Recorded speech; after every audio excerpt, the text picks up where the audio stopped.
Amerika Birləşmiş Ştatlarının Fort Bend əyalətində 28 may Azərbaycanın müstəqillik günü rəsmi gün elan edilib. Bu barədə bölgənin komissarı Andy Meyers qərar verib.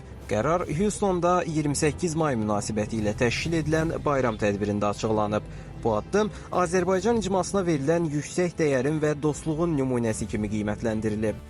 Bugünkü gün bizim üçün xüsusi bir maraqlı gün oldu. Çünki yerli hakimiyyətin nümayəndəsi, daha doğrusu Fort Bend distriktinin komisyoneri Andy Meyer bir komisyoner olaraq 28 may gününü Amerika'da, daha doğrusu bizim yaşadığımız bu regionda, Fort Bend regionda Azərbaycanın müstəqillik günü kimi elan etdi.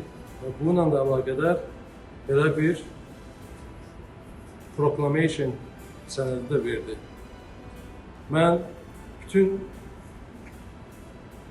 icma üzvlərimizi, diaspora üzvlərimizi ürəkdən təbrik edirəm.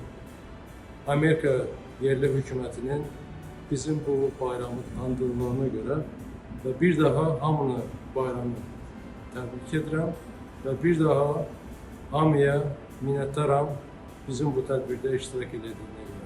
Müstəqillik gününüz mübarək olsun.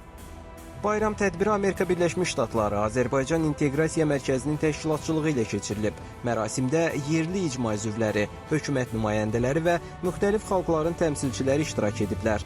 Mərkəzin rəhbəri Samir Novruzov qonaqları Azərbaycanın müstəqilliyinin əhəmiyyətindən bəhs edib. Bildirib ki, qısa müddət fəaliyyət göstərməsinə baxmayaraq, Xalq Cümhuriyyəti dövlətçilik ənənələrinin formalaşmasında mühüm rol oynayıb. Ardınca ölkəmizin tarixini və dövlətçilik ənənələrini əks etdirən sənədli film nümayiş olunub.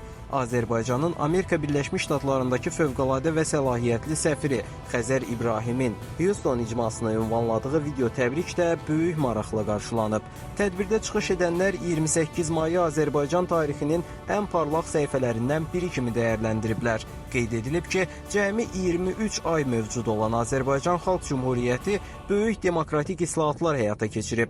Xalqımız 1991-ci ildə dövlət müstəqilliyini yenidən bərpa edib.